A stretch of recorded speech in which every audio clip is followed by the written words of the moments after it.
Sa gitna ng mapanatag ngunit mausok na kapitbahayan ng Laguinha, kung saan ang mga eskinita ay tila may sariling alaala, nakatayo ang isang bahay na tila bahagi ng mismong lupa kung saan ito itinayo.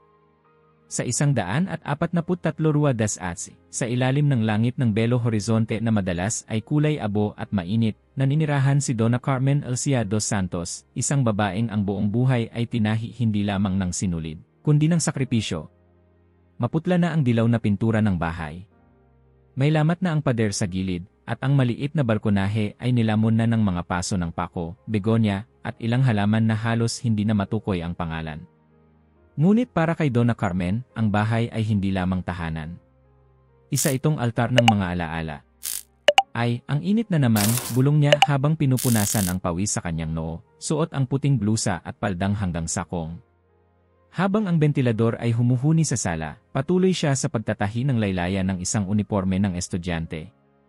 Sa loob ng bahay ay may amoy ng lumang kahoy, bagong plansyadong tela, at kandila.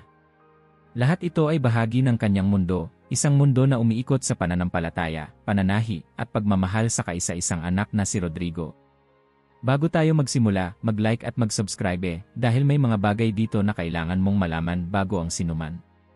Aba, dapat matatapos ko na to bago maghapon, sabi niya habang binabagtas ang tela sa makina. Nasa tabi niya ang isang tasa ng kape, at sa gilid ng sala ay nagniningning ang maliit na altar. Naroon si Our Lady of Aparecida, nakasuot ng asul na balabal, may gintong korona, at nakatayo sa kahoy na base kung saan nakaukit, Ina Aparecida, ipanalangin mo kami. Araw-araw, walang palya, nagsisindi si Donna Carmen ng kandila sa harap ng imaheng iyon. Sa kanya, ang bawat sindi ng apoy ay panalangin, bawat amoy ng usok ay alay. Doon niya ipinagdasal si Rodrigo mula pagkabata, mula sa kanyang unang lagnat, hanggang sa pagpasok sa kolehiyo. Si Rodrigo, isang batang matalino, tahimik, at masunurin noon. Noong 9 na taong gulang siya, pumanaw ang kanyang ama, si Antonio, habang nagmamaneho ng bus. At mula noon, naging isa lamang silang dalawa. Hindi madali ang buhay. Sa gabi, habang natutulog si Rodrigo, si Donna Carmen ay patuloy sa pananahi, mga damit pangkasal, uniforme, kurtina, anumang pagkakakitaan. Ginawa niya ang lahat para maitaguyod ang anak. Rodrigo, anak, sabi niya noon sa tuwing babalik ito mula sa eskwela, mag-aral kang mabuti. Hindi natin kailangang maging mayaman para magkaroon ng dangal. Ngumiti lang si Rodrigo noon, opo, inay. Nang makapasa ito sa entrance exam sa Virni para sa kursong Civil Engineering, umiyak si Donna Carmen.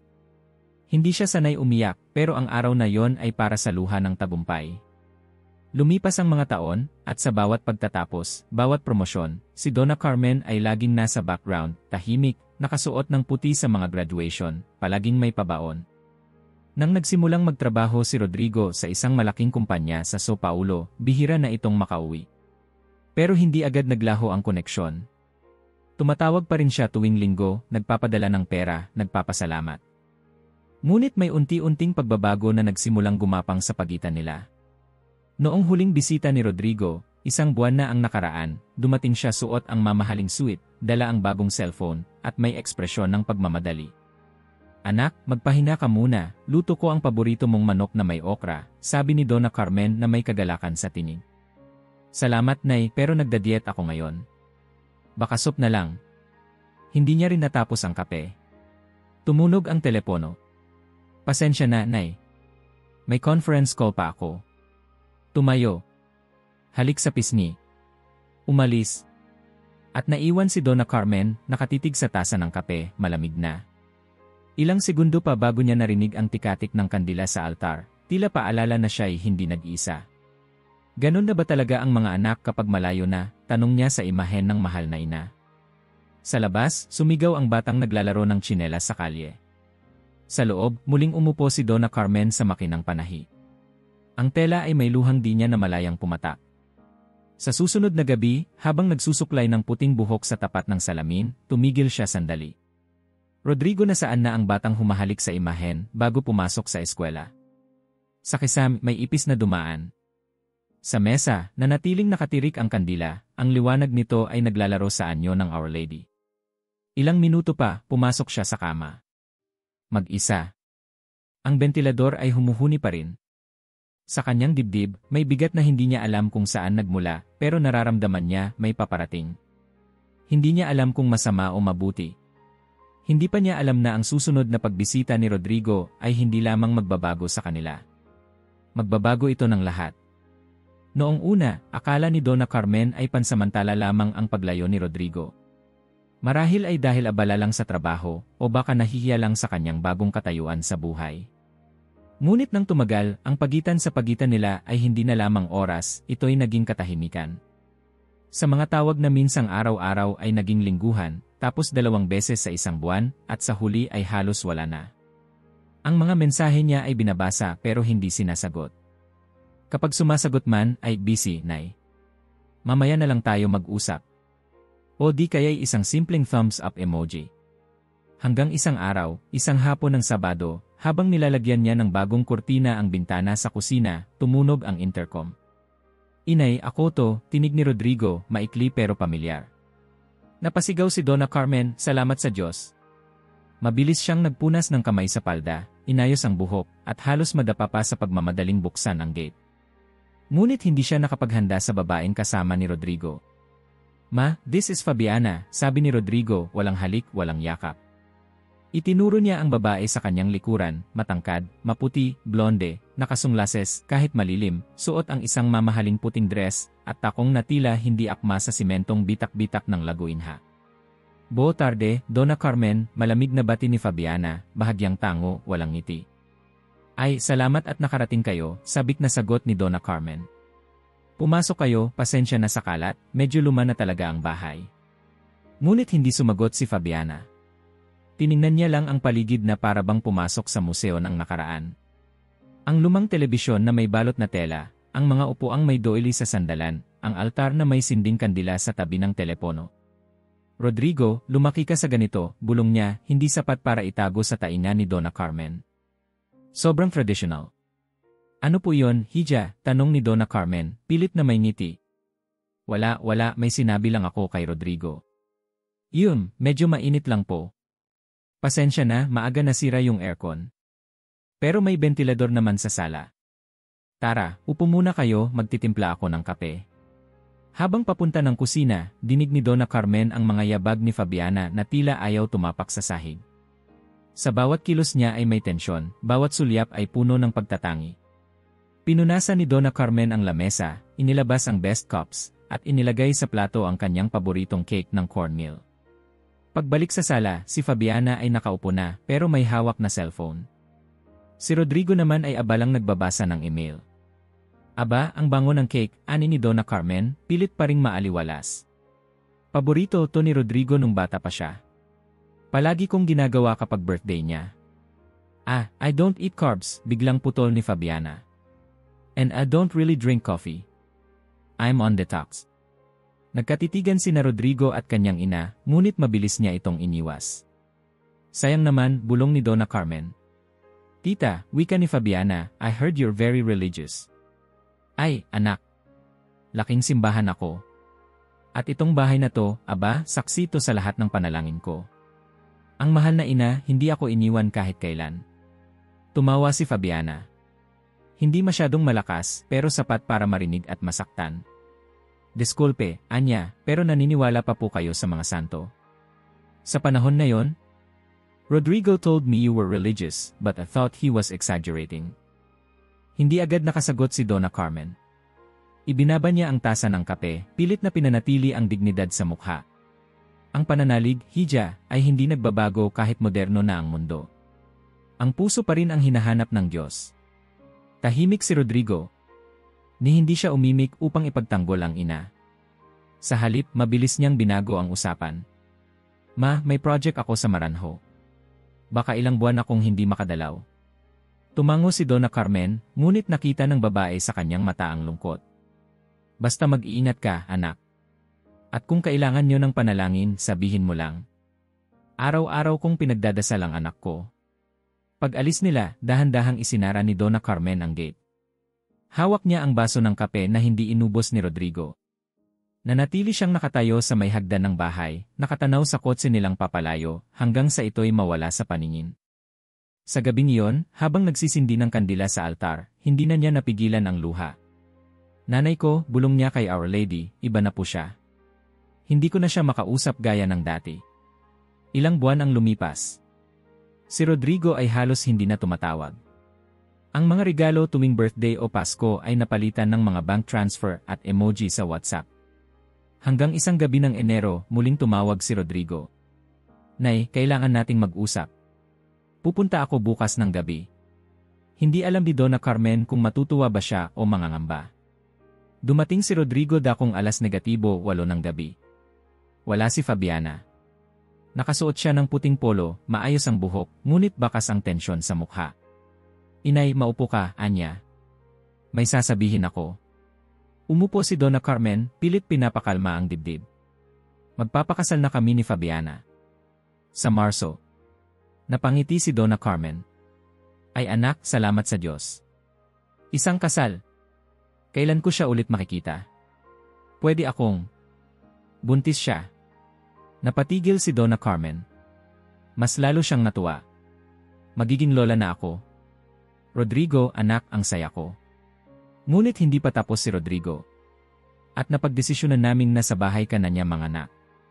Ano nang ibig mong sabihin? Titirhan namin ang bahay, Nay. Dito sa Laguinha. Tahimik. Lumamig ang hangin sa loob ng silid. Pero anak, ang bahay ay iyo. Alam ko, nasa pangalan mo. Pero tandaan mo, ako ang nagbayad ng utang. Ako ang nagpaayos. Legal na sa akin ito. At ngayon, kailangan na namin. Hindi na pwede si Fabiana sa apartment. Dahan-dahang tumulo ang luha ni Donna Carmen. Rodrigo, anak, alis ako sa sarili kong bahay. Tumango si Rodrigo, hindi makatingin sa kanya. Tutulungan kitang lumipat. May nakahanap na kaming kwarto. Ako na ang magbabayad ng upa sa unang 6 na buwan. At tulad ng pader na inupakan ng martilyo, nabasag ang katahimikan. Ang imahen ng mahal na ina, tanong niya, halos hindi marinig. Iyon, dalhin mo. Basta ang altar, tatanggalin. Maglalagay kami ng sa dingding na yon. Modern style. 3 araw, sabi ni Rodrigo. Lunes ng umaga, may parating na van. Hindi makapagsalita si Donna Carmen. Hindi niya alam kung saan nagsimula ang pagkukulang niya, kung bakit ang anak na pinalaki niya sa pagdarasal, sa sakripisyo, ay naging ganito. Sa gabing iyon, hindi siya nakatulog. Tinignan niya ang bahay. Ang mga larawan, ang makinang panahi, ang mesa sa kusina. Ang mga alaala. At sa altar, naupo siya. Hawak ang rosaryo, inipon ang lahat ng natitirang lakas, at bumulong. Mahal kong ina, tulungan mo akong maintindihan. Mabigat ang gabi sa Laguinha. Ang hangin ay tila may dalang babala, at sa bawat pag-ihip nito sa lumang bahay ni Donna Carmen, may tunog ng mga alaalang ayaw pa ring lumisan. Sa maliit na mesa sa sala, nakasindi ang kandila sa harap ng mahal na ina, banayad ang liwanag, tahimik ang apoy, parang kaluluwa ng bahay na humihinga sa bawat dasal ni Donna Carmen. Nang gabing iyon, alas 8, muling bumukas ang gate. Narinig niya ang yapak ni Rodrigo, mabilis, mabigat, hindi na tulad ng dati. Mula sa sala, tinig ng isang inang sabik, Rodrigo. Anak? Salamat at napadaan ka. Maghihain ako ng hapunan. Walang tugon. Sa halip, boses na malamig, inay, maupo ka muna. Kailangan nating mag-usap.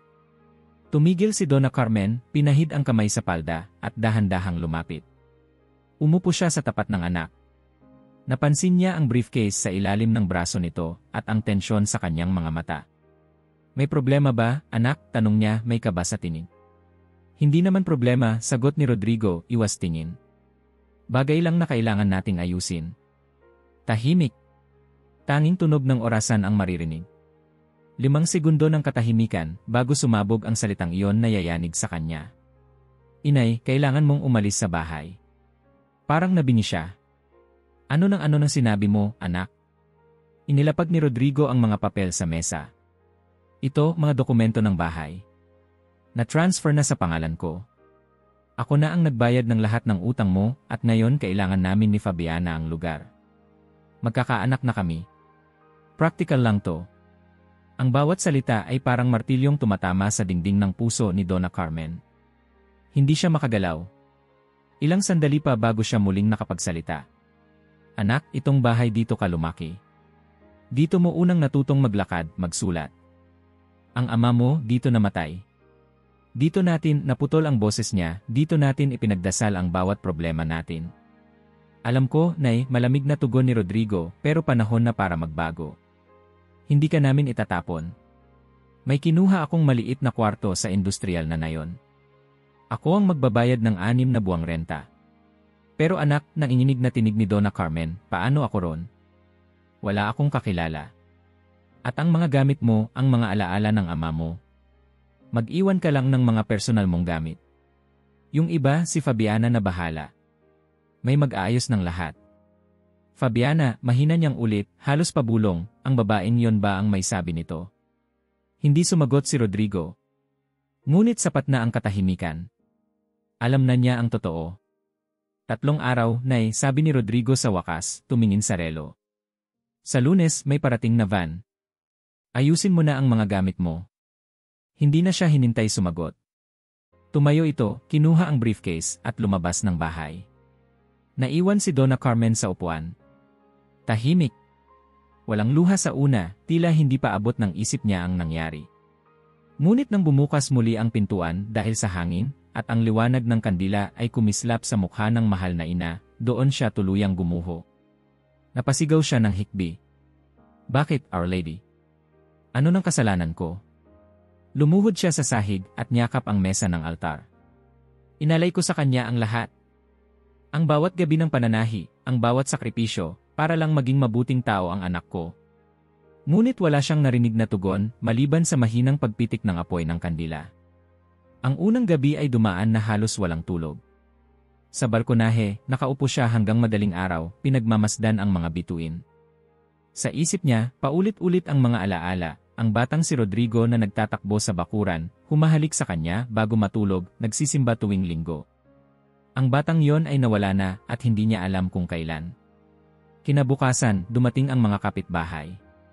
Si Donna Josefa, si Teresinha, at si Maria das Graas, mga kaibigan niya mula pa pagkabata. Carmen, totoo ba yung narinig namin? Tanong ni Donna Josefa, halos hindi makapaniwala. Pinalalayas ka ng anak mo. Tumango lang siya, tahimik.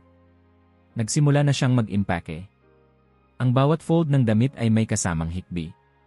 Hindi ito mananatili, Carmen, sabi ni Teresinha, pinupunasan ang luha. Ang Diyos ay nakakita. Hindi niya papayagan ito.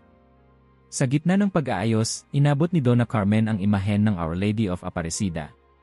Pinahid niya ang alikabok, niyakap ito ng mahigpit, at bumulong, ikaw lang ang dadalhin ko, inay. Sa lahat ng bagay, ikaw lang ang hindi ko kayang iwan. Binalot niya ito sa lumang tela ng kasal nila ni Antnyo, at maingat na isinilid sa karton. Isinabay niya roon ang lumang Biblia, rosaryo, at ilang lumang larawan. Pagsapit ng linggo ng gabi, dumating ang truck. Dala ng 2 lalaking di niya kilala, isinakay ang kanyang mga kahon sa likod ng sasakyan. Ang mga kapitbahay ay nakamasid, ilan ay umiiyak, ilan ay nagdarasal.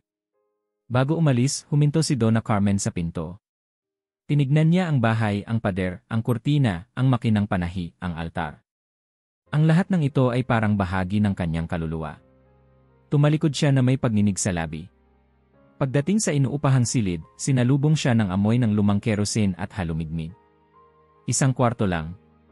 Isang kama, maliit na aparador, bintanang halos di bumubukas. Sa labas, maririnig ang tunog ng mga truck at ingay ng pabrika. Dahan-dahan niyang inilabas ang kahon. Inilagay sa mesa ang imahen ng mahal na ina. Sinindihan ang kandila gamit ang posporo. Lumuhod siya, kahit masakit sa tuhod, at nagsimulang manalangin. Hindi ko alam kung bakit mo hinayaan, Our Lady, mahina niyang sabi, pero alam kong may dahilan. Alam ko ring hindi mo ako pababayaan. Ang anak ko gabayan mo siya. Kahit ako'y wala, bantayan mo siya. At habang nagsisindi ng kandila, sa kabilang dulo ng laguinha, si Fabiana ay naglalakad sa paligid ng bahay, may clipboard sa kamay. Tanggalin to, gawing open concept. Pagtibagin ang dingding na yan. At yang altar, Rodrigo, paalisin mo. Nakakatakot, parang luma. Tumango si Rodrigo, malamlam ang mata. Lahat ng gusto mo, gagawin natin. Ngunit nang sulyapan niya ang puwang kung saan dati naroon ang altar, may kumirot sa dibdib niya. Isang maliit na parte ng sarili niyang hindi niya maintindihan kung bakit tila sumisigaw. At sa gabi ring iyon, habang si Fabiana ay natutulog sa bagong kama, si Rodrigo ay hindi mapakali. Nakahiga, nakatingin sa kisame, naririnig ang mahinang ugong ng hangin sa labas. Sa isip niya, tila boses ng kanyang ina. Rodrigo, anak ko eh. Hindi niya alam kung guni-guni lang o panaginip. Ngunit sa sandaling iyon, may pumatak na luha sa gilid ng kanyang mata. At sa kabilang dulo ng syudad, ang kandila sa tapat ng mahal na ina, sa maliit na kwarto ni Donna Carmen, ay biglang kumislap ng mas maliwanag kaysa dati. Parang tugon ng langit na nagsasabing, ang 3 araw ay nagsimula na. Ang bahay sa Rua das Asi ay tila nilinis ng alaala. Wala na ang amoy ng bagong plantsadang tela, wala na ang tahimik na pag-ugong ng makinang panahi ni Donna Carmen.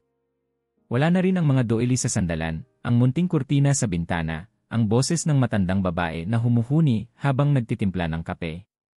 Ang natira ay semento, haligi at katahimikan. At dito natin ilalagay ang 80-inch na Rodrigo. Tapos lagyan natin ng C-strip sa kisame. Mood lighting, sabi ni Fabiana habang abalang sinusuyod ang sala gamit ang kanyang clipboard. Tumango si Rodrigo pero walang sigla. Tumingin siya sa dingding kung saan dating nakadikit ang altar. Ngayon, bakas na lang ng alikabok at isang patak ng wax ang natitira sa pader. Walang imahen. Walang kandila. Pero hindi rin niya maalis ang pakiramdam na may kulang. Hindi lang sa dingding. Sa kanya rin. Sa gabing iyon, nanatili silang mag-asawa sa bahay. Ang kama ay inflatable, may bitbit silang portable air conditioning at 2 unan. Walang kurtina, walang pintura, pero si Fabiana ay tila kampante. Rodrigo, anya, habang naglalagay ng face cream sa harap ng salamin, we're finally starting new life here. Clean, modern, and practical. No ghosts from the past. Yenel, sagot lang ni Rodrigo, nakahiga, nakatingin sa kisame. 3:00 ng madaling araw, bigla siyang nagising. May kakaiba sa paligid. Tumayo siya, hindi may paliwanag kung bakit. Tahimik. Wala ang karaniwang huni ng gabi. Lumingon siya sa hallway, at sa dulo nito, sa direksyong tinanggalan nila ng altar, may mahina, malambot na liwanag. Parang kandila. Napakunot no siya. Fabiana, tawag niya, halos pabulong. Walang sagot. Dahan-dahan siyang naglakad. Humakbang sa malamig na sahig, bawat tunog ng yapak niya ay parang masyadong malakas para sa katahimikan. At pagdating niya sa sala, tumigil siya. Isang kandila ang nagniningas. Doon mismo sa lugar kung saan dating naroon ang altar. Hindi niya inilagay iyon. Walang kandilang naiwan. Ngunit naroon ito, may apoy na banayad ang galaw, walang hangin, ngunit parang may di nakikitang paghinga. At sa kanya naamoy. Mga rosas. Hindi pa bango. Hindi air freshener. Hindi rin bulaklak sa paso. Mga sariwang rosas. Matamis, matalim, saksi. Parang ang buong bahay ay nilamon ng amoy. Sa bawat hinga niya, dama niya ang bango na para bang ang mismong hangin ay hinalikan ng langit. Fabiana, tinig niyang nanginginig. Fabiana, halika rito. Nagising si Fabiana, iritado. Ano ba? Ang aga pa. May kandila. Sa altar. Nasaan ang lighter? May nagsindi. Ano? Nilapitan siya ni Fabiana, tinignan ang altar. Anong kandila, Rodrigo? Walang kandila. It's right there. Tinuro niya ito. Don't you see it? Lumapit si Fabiana. Tumigil. Tumitig sa lugar na tinuturo niya. At tinapik ito ng kamay. Rodrigo, anya, may halong awa sa boses, there's nothing here. You're dreaming.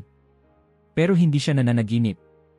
Ramdam niya ang init, amoy niya ang rosas, at kitang-kita niya ang apoy. Nanginginig ang mga kamay niya habang dahan-dahang lumapit sa kandila.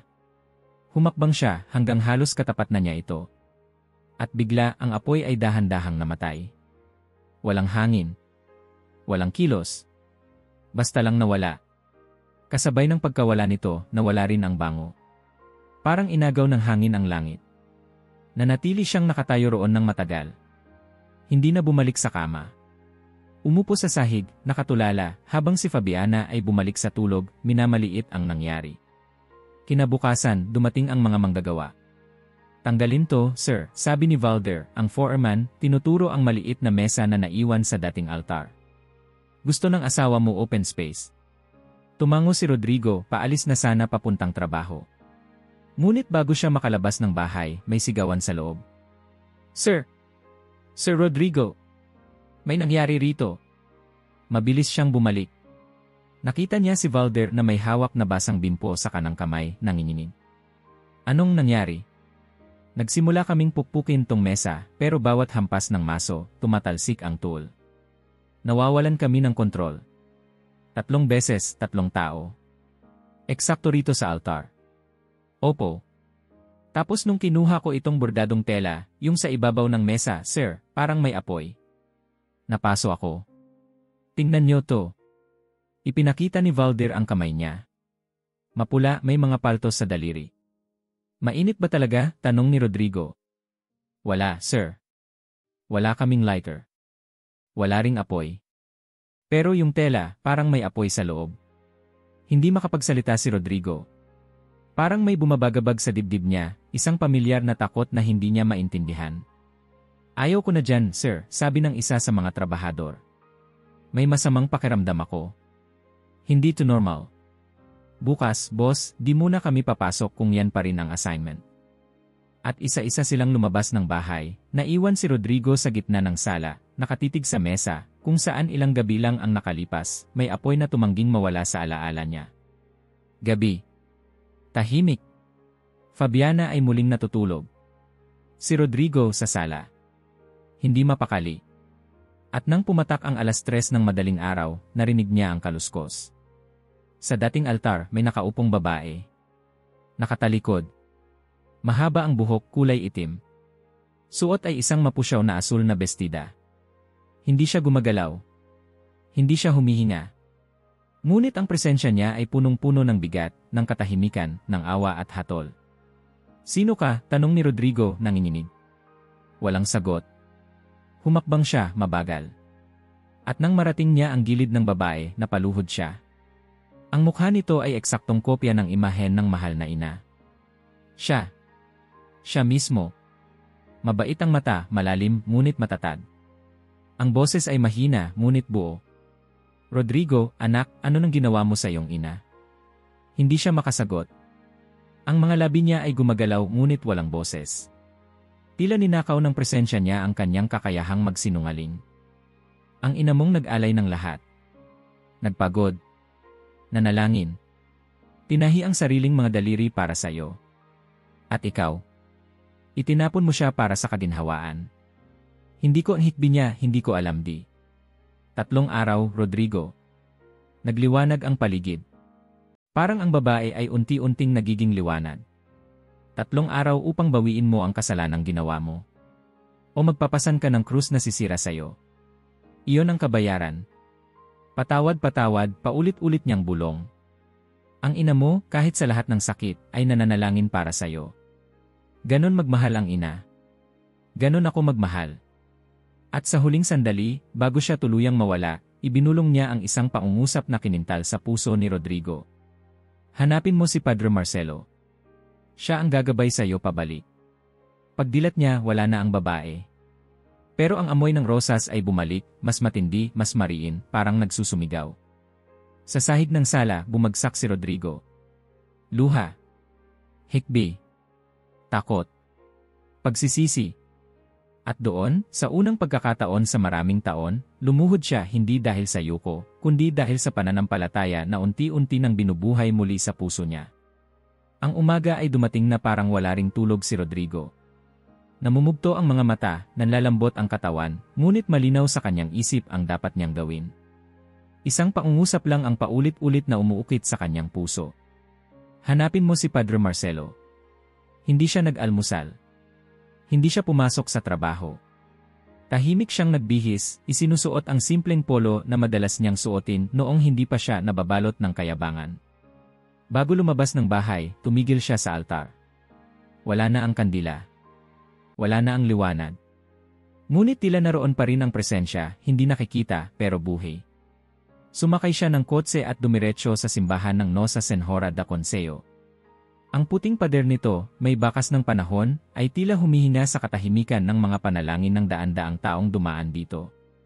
Pagbukas niya ng pintuan, bumungad ang lamig ng loob, ang bango ng insenso, at ang tunog ng ilang babaeng nagdadasal ng rosaryo. Hindi siya nag-atubili.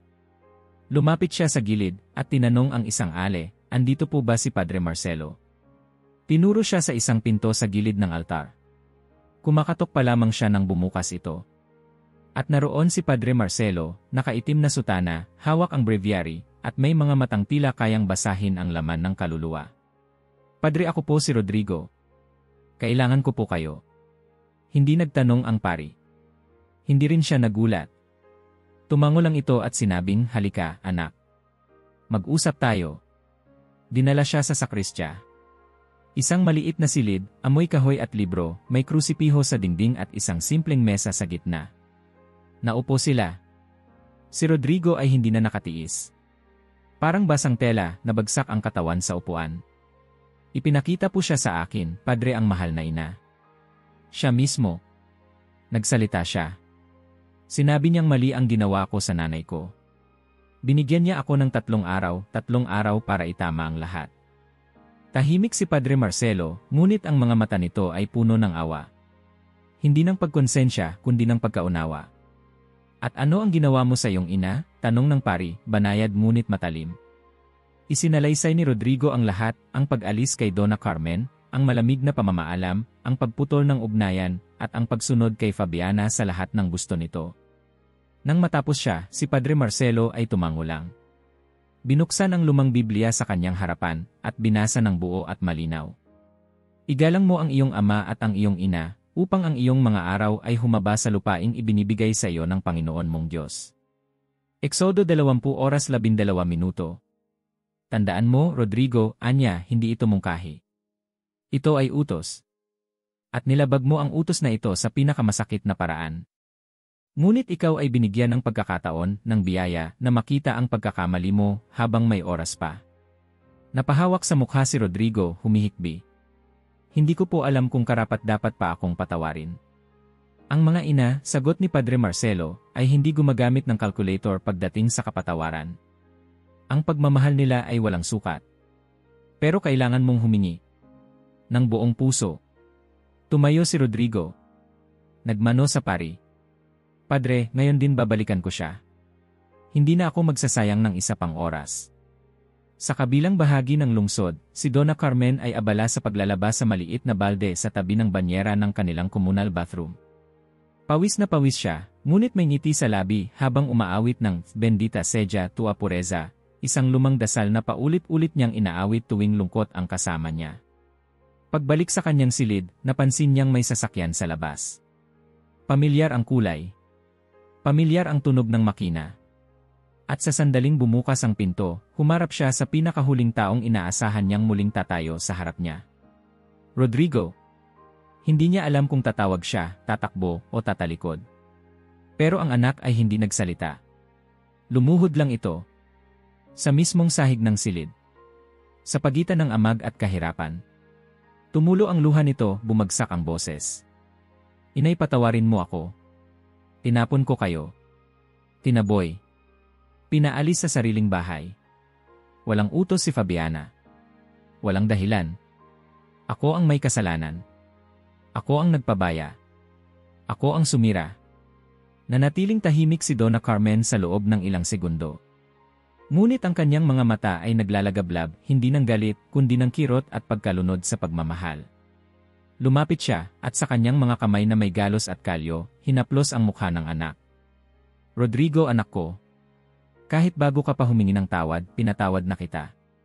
Paano mo nagawa?" tanong niya, halos hindi makapaniwala. "Dahil ako ang nanay mo." At ang isang ina, Rodrigo, hindi kailanman tumitigil magmahal. Kahit masaktan. Kahit itapon. Nagyakapan sila, mahigpit, matagal, parang gustong bawiin ng oras ang lahat ng nasayang. Sa mga sandaling iyon, walang sala. Walang kasalanan. Tanging dalawang pusong muling pinagtagpo ng awa. "Mauwi na tayo, inay," bulong ni Rodrigo. "Sa bahay natin. Sa totoong bahay natin." Sumakay sila ng magkasama sa sasakyan. Bitbit ni Rodrigo ang mga kahon.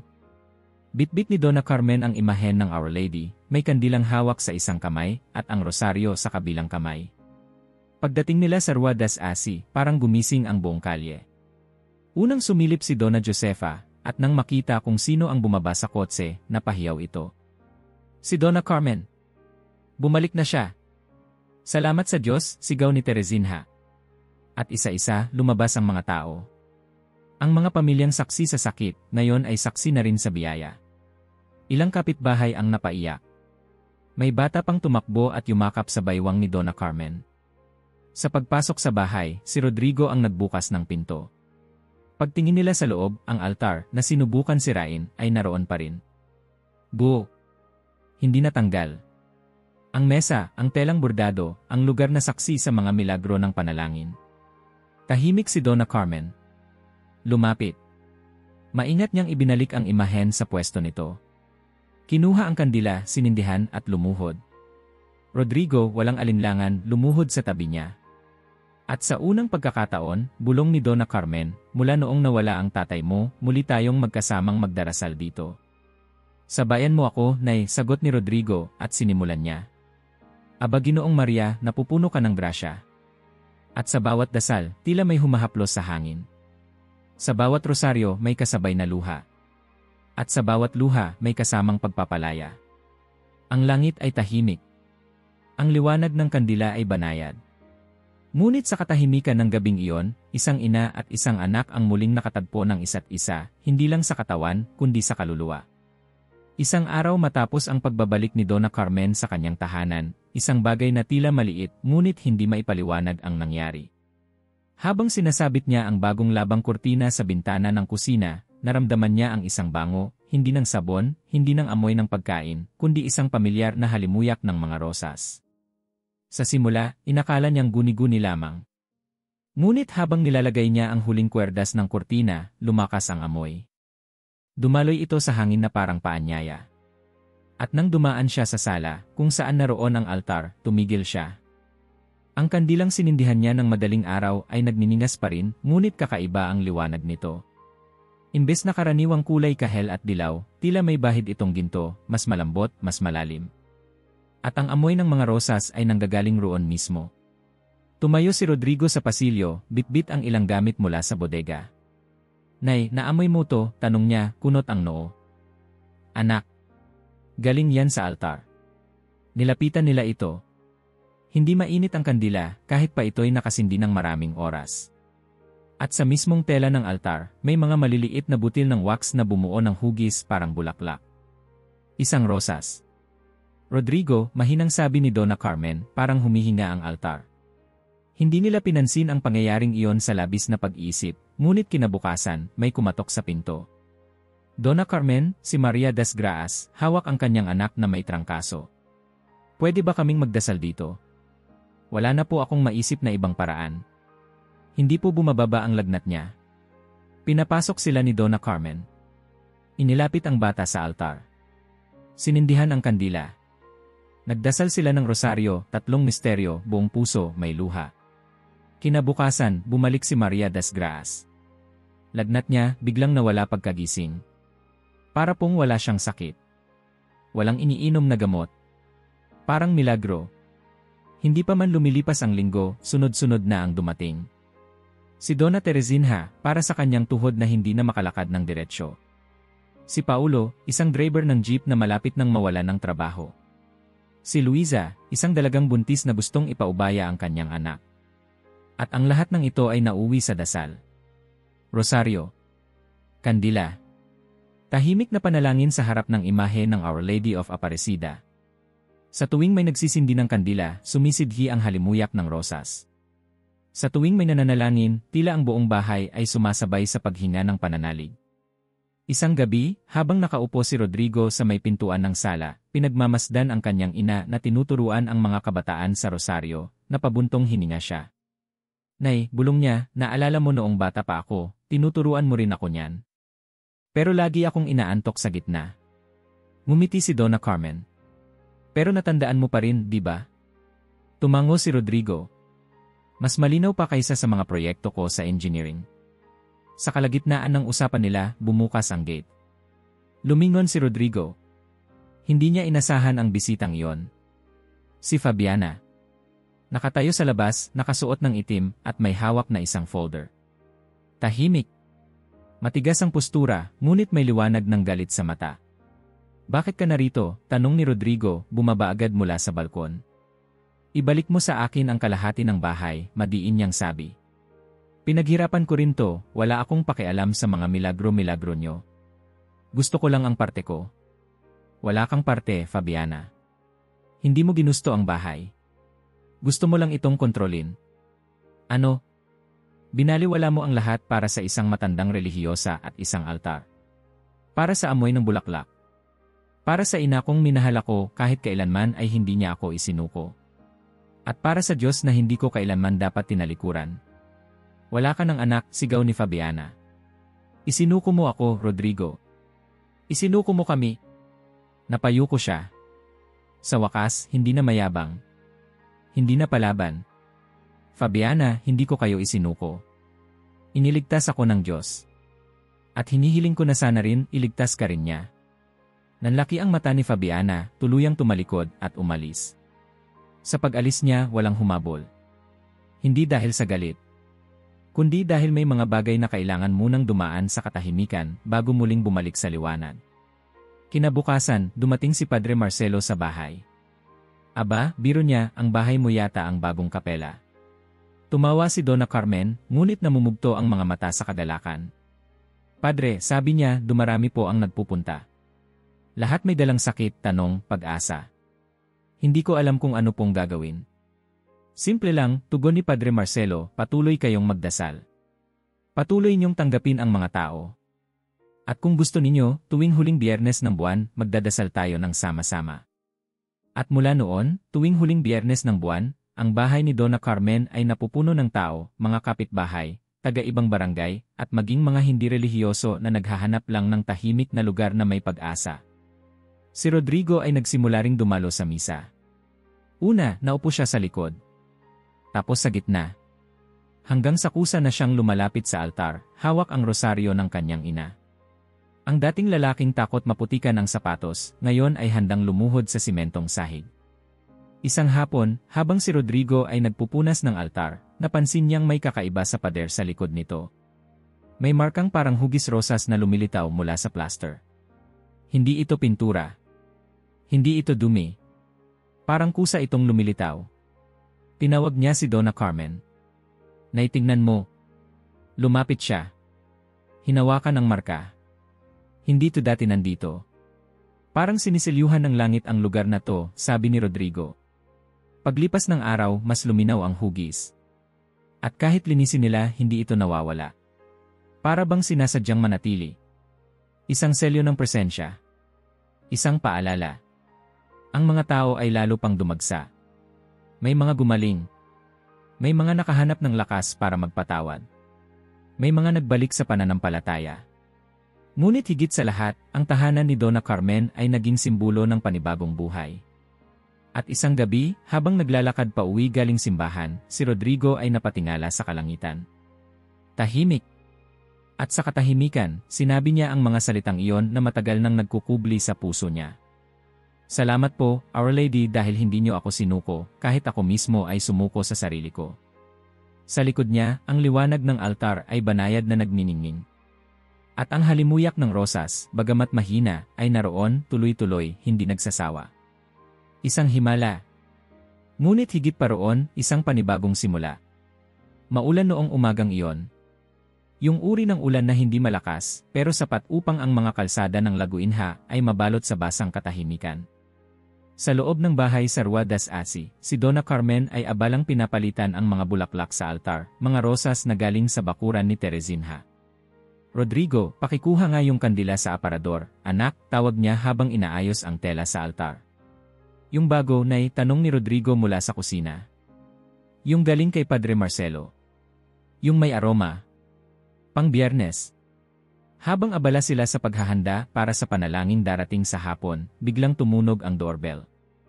Isang beses lang. Mahina. Halos parang ayaw magambala ang loob ng bahay. Rodrigo, baka si Donna Josefa na naman yan. Teka, ako na, sabi ni Donna Carmen habang tinutuyo ang kamay sa apron. Pagbukas niya ng pinto, saglit siyang natigilan. Isang babae ang nakatayo sa labas, basang-basa ng ulan, ang buhok ay maikli na, simple ang kasuotan, jeans, lumang blouse, sapatos na maputikan. Nakasabit sa leg nito ang rosaryo, hawak ng mahigpit na parang hininga ang kapalit. Si Fabiana. Donna Carmen, mahinang tinig niya. Pwede po ba akong pumasok? Walang tanong. Walang pag-aalinlangan. Lumapit si Donna Carmen, binuksan ng mas malaki ang pinto, at niyakap siya. Halika, anak. Halika. Basang-basa ka. Pinasok niya si Fabiana sa sala, pinaupo sa silyang malapit sa altar. Si Rodrigo, pagkakita sa babae, saglit na natigilan pero hindi nagsalita. Tumango lang siya at lumabas ng bahay, naiwan ang dalawang babae. Hindi agad nagsalita si Fabiana. Tiningnan lang niya ang paligid, ang altar, ang kandila, ang tela, ang liwanag mula sa bintana. Akala ko hindi niyo ako tatanggapin, anya, halos pabulong. Walang ina na tumatanggay sa isang batang ligaw, Hija. Paano pa kaya ang isang matanda sa panalangin? Unti-unting tumulo ang luha ni Fabiana. Na-miscarriage ako, Donna Carmen. Tapos nawalan ako ng trabaho. Wala na rin akong bahay. Wala na rin akong kaibigan. Lahat ng akala kong matibay naglaho. Tahimik si Donna Carmen. Inabot niya ang tawel at tinuyo ang luha ng babae na parang sariling anak. Isang araw, lakad ako ng lakad sa Avenida Afonso Pena, basang-basa, di ko alam kung saan pupunta. May lumapit na matandang babae. Hindi ko kilala. Inabot sa akin itong rosaryo. At sinabi niya, hanapin mo ang ina ni Rodrigo. May intindihan ka niya. Tumango si Donna Carmen, pilit na pinipigil ang sarili. Baka ang Our Lady ang nagpadala sa kanya.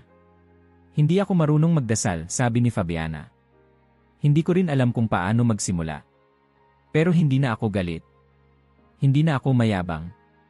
Pagod na ako sa sarili ko. Tumayo si Donna Carmen, hinawakan ang kamay ni Fabiana. Walang huli sa Diyos, anak. Walang huli sa mahal na ina. Gusto mong matutong magdasal? Dito ka magsimula. Kinuha niya ang lumang rosaryo niya at sabay silang lumuhod sa harap ng altar. Tahimik muna. Tapos si Donna Carmen ang bumasag ng katahimikan. Aba Ginoong Maria, napupuno ka ng grasya. Sa bawat butil ng rosaryo, tila may binabasag sa loob ni Fabiana, ang kapal ng kanyang puso, ang taas ng kanyang noo, ang bigat ng kanyang nakaraan. Sa mga sumunod na linggo, naging madalas ang pagdalaw ni Fabiana. Hindi para magreklamo kundi para makinig. Umuupo siya sa tabi ni Donna Carmen habang ikinukwento ng matanda ang mga himala ng pananampalataya, ang pagdaan sa kahirapan, ang pagkawala ni Antnyo, ang mga panalangin sa gitna ng gabi.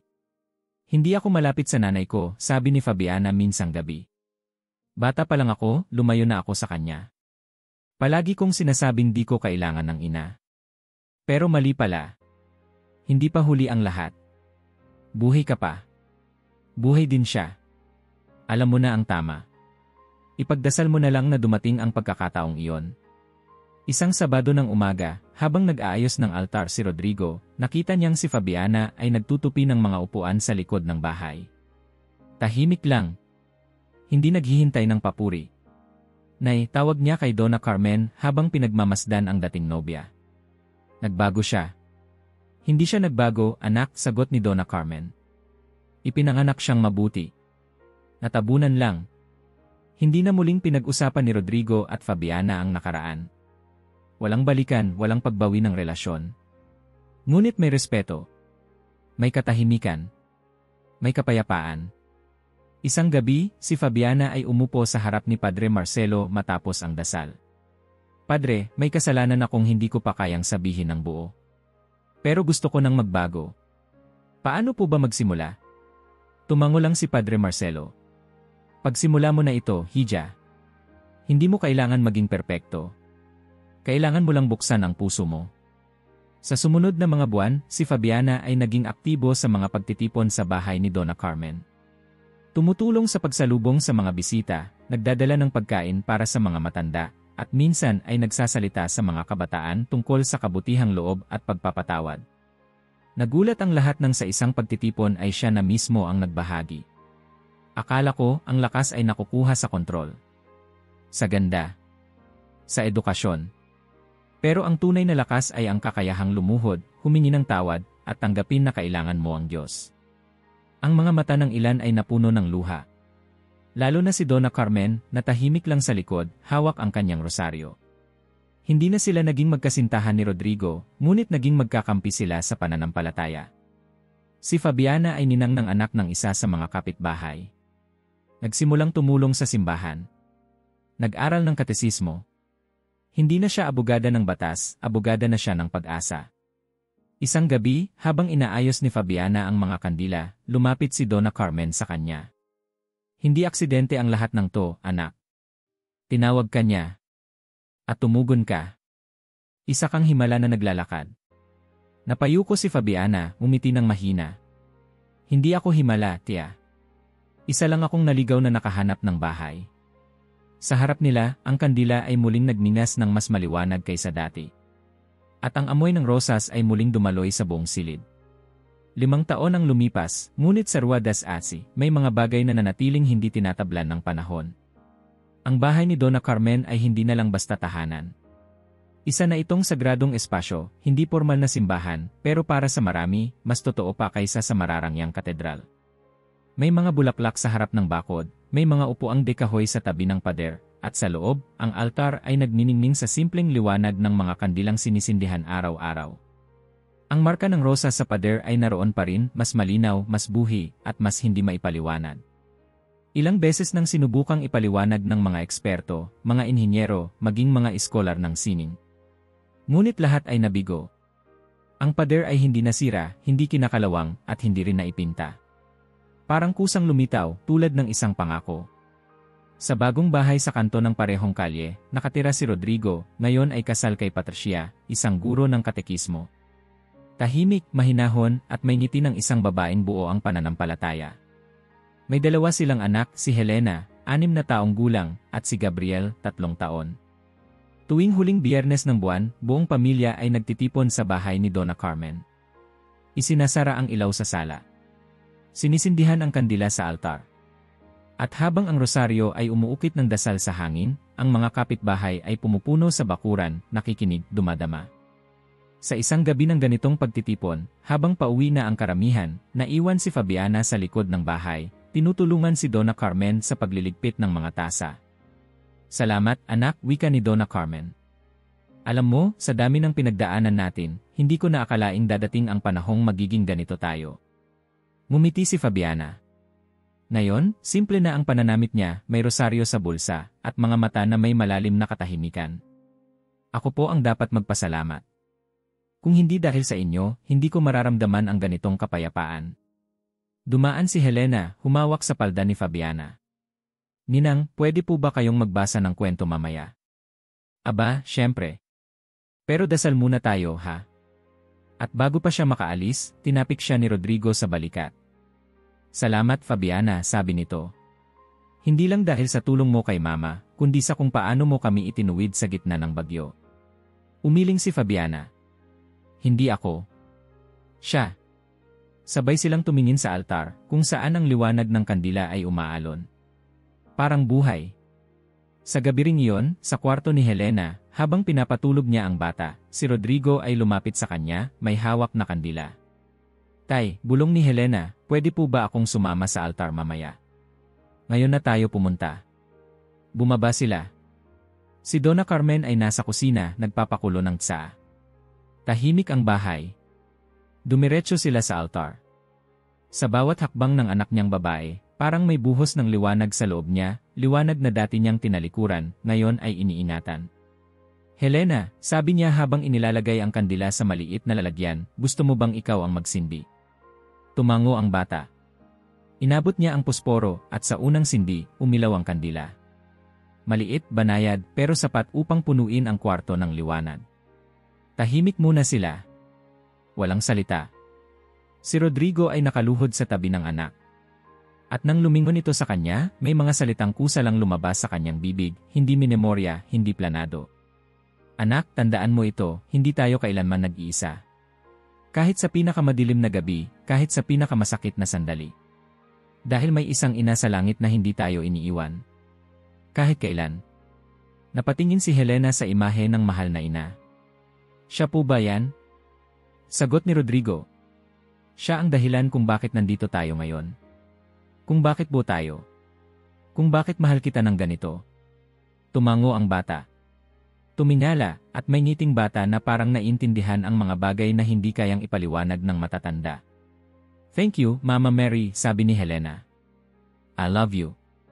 Sa labas, mahina ang ulan. Sa loob, mainit ang ilaw ng kandila.